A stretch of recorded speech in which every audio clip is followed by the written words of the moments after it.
I'm going to show you the most OP builds for warriors in Loop Hero. Before I start, though, I want to say if you're still new and you're on chapters 1, 2, 3, or just made it to 4, you don't have all the cards unlocked and everything, so you're just going to want to focus on vampirism or regen, and then you're going to want counterattack. Don't get evade because it burns your stamina, okay? So that's like the noob tips.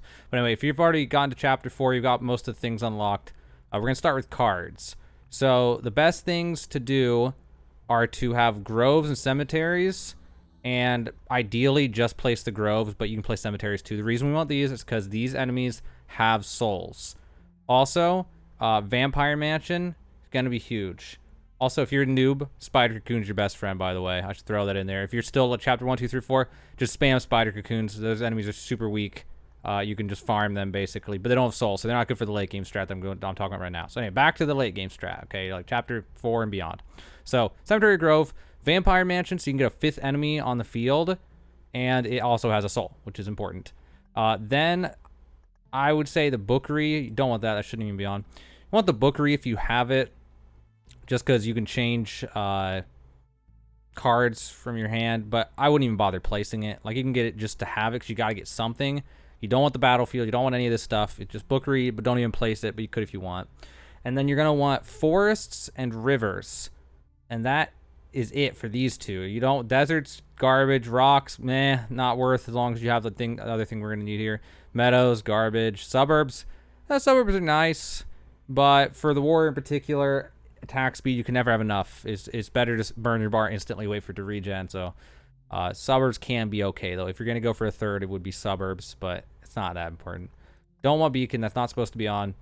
So you're gonna want Oblivion just because you gotta have something from this. And you probably won't end up using it very much. And then the most important part of this build is the Ancestral Crypt. Now, when you combine that with groves, cemeteries, and vampire mansions, you can farm a lot of HP at every loop. So you get plus 3 HP for every enemy with a soul killed. So it'll make it so your armor won't give you HP, but it's worth it because you can get thousands and thousands of HP, especially once the map's filled. I will get to the supply items at the end because supplies items totally break the game, which I will also link in the description, a video talking about all the different supply items, which ones are good, which ones are bad. So you definitely want to check that out if you're curious about supply items and what you should or shouldn't get. But this is it for cards. So now we're going to jump into an expedition, and I'm going to show about gear and about placement of these cards. So once you're deep into a chapter, you're going to want to have your forests like this. I mean, you're obviously going about this from the beginning, but forests like this with the river wrapping around this, it doubles. These bonuses do double stack from the river. River doubles the bonuses of the forests. I do want to say, though, if you have no supply items as a warrior, you cannot beat chapter 4, basically. You just can't. It's literally impossible. I'm on chapter 1 right here for the test for showing this, just for the sake of that, to show you that without supply items, chapter 1's pretty good because those the enemies don't have their second abilities and third abilities. But once they get those other abilities, it's just, unless you get insanely good luck with items, you're not even going to make it past the first boss. Like, even with a great build. It's just, it's way too hard. You really need supply items to go above and beyond as a warrior. Warrior is extremely dependent on the items that you equip outside of battle, like in your actual village. But as for stats on items that you're going to want, obviously you're going to want a crap ton of damage, but be willing to give up a little bit of damage for special abilities when applicable. But do know that gray items will have way more damage, so you'll often find yourself just throwing on a gray Gladys or axe or whatever. And then as for armor, rings, and shields, you're mainly looking for vampirism, counter, and regen. If you don't have supply items, then regen's really nice, although I think they nerfed it since launch, so I never see big regen items anymore until way later, so I just go all vampirism. But ideally, once you get to like loop 5, 10, especially 10 plus, vampirism starts to be better than regen. You're just going to want vampirism and counter with a crap ton of damage, and that will hopefully be enough to keep you going.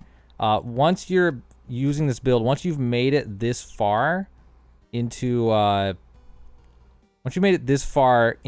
loop or a run or whatever, and you got enough of these forests down, then suddenly you hit a point of invincibility. You hit a point where the enemies just cannot kill you. and that's when you can finally just take take off. Also, an example of defense is the same one as damage. But you like ideally you have some kind of stats with it, but this one has so much more defense as a gray that I'm just gonna take it because defense goes a lot longer than vampirism, just because the way that it gets calculated, crazy. So yeah, that's pretty much the gist of this build. You're gonna place cemeteries, groves, and then vampire mansions. Something like this, ideally. I usually, like, if you're on a later chapter, you know, you're not strong enough, you might want to wait on the vampire mansions until you get your forest going so that you don't accidentally overwhelm yourself and then die, which can definitely happen. So you have to be careful. Be careful not to accidentally feed. But once you're good like this, once I hit this point, I am good to go, and I can literally just slap down everything that can try to kill me, and it's just good. It's just totally good. This is with no supply items, but it is chapter 1, just to show you that like this build is very, very good. Even early on, it's just without supply items. Chapter 4 is kind of rough for the warrior. It's pretty much impossible as far as I'm maybe there's a way. I shouldn't say it's impossible. It's probably some way, but it's rough. It's very rough. I was doing some testing on it earlier, actually, to see without supply items, and it's rough. So yeah, just keep building like this. The river's gonna wrap around the other side, and then do the same thing over here. Go one in from the outside, go down, back up. As for traits, that's a whole other ball game. It just depends on what you get. There's a whole bunch of what's good, what's not good. It depends. One thing better than another. You might get a really good one, but then there's a better one as an option, and then you're just screwed and you gotta do it. So that's pretty much the gist of this. Even with no items, supply items, I'm just completely invincible. It's just pathetically easy on chapter 1 at least. And now I'm going to take a look at supply items, and that's where the game really gets broken for the warrior. The warrior really pops off with the help of supply items, and suddenly the warrior is maybe even the strongest class in the entire game. It's actually crazy. So let's go look at supply items. So on my game, I have an insane number of items, okay? Just crazy numbers of items. So most of these items are pretty garbage. The chest is an in-between because you can just use it when you're farming resources when you're more like newer to the game, because when you die, you can keep more of your resources. It actually makes me wonder. I wonder if you can stack these to the point where you get more resources than you actually collected. But I think it's just the penalties, so probably not. I'm going to go through the items the rest. Stool, garbage, because it's just a flat value. Although it might be really good early on.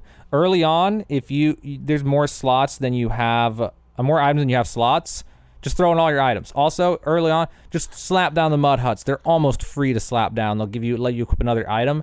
So early on in the game, just like start slapping mud huts down, and like make a path to the outside, and then make big squares on the outside. Save the middle for the more complicated buildings. But just go out there and slap down mud huts. Just slap them down and get free items, slots, and just throw in every item you ever find.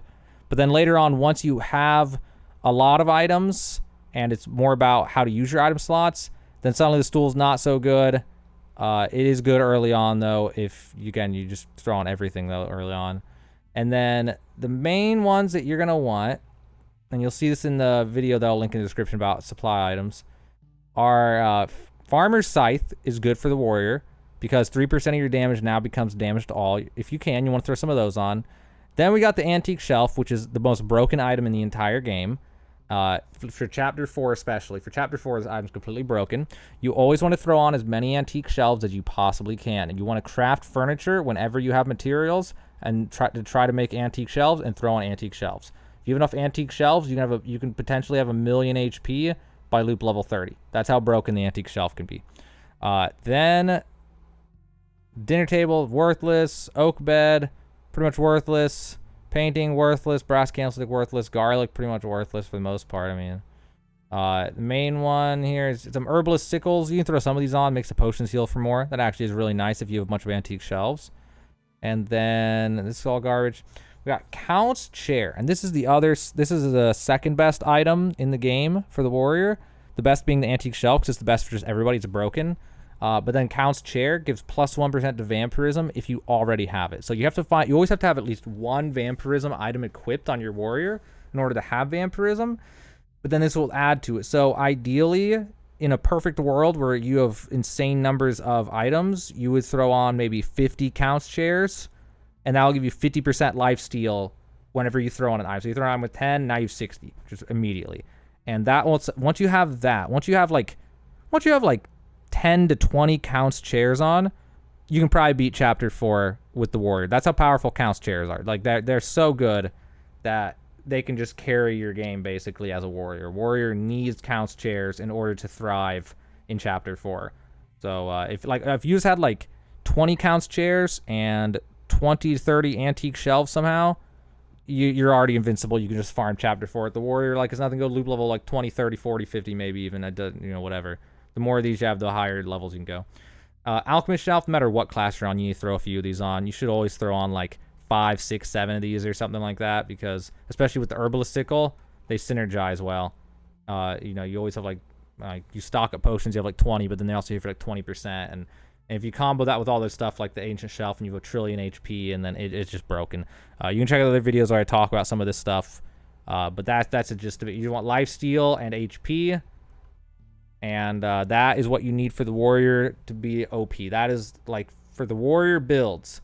Those are the items. And again, if you're like, first off, if you're chapter 1, 2, 3, I don't know why you're googling builds. I mean, I guess maybe if you're stuck or something, but mainly these videos I feel like are for like people in the late game, because the fun part of the game is figuring it out. You know what I mean? But once you're like, okay, I'm at chapter 4, I beat it with the necromancer, I want to know what's a good warrior build. Well, that's really what I'm thinking about when I'm posting this. But I do try to think about what if you're a noob too. And again, if you're a noob, just you can get as many item slots as you need by throwing down mud huts. Just throw on every single item you find. But whenever you do craft items as a noob, if you're trying to make a warrior build, only craft furniture. You're gonna see my crazy stuff here. Okay. Yeah. If you're a noob, you just only craft furniture. It's the only thing you're gonna want to craft.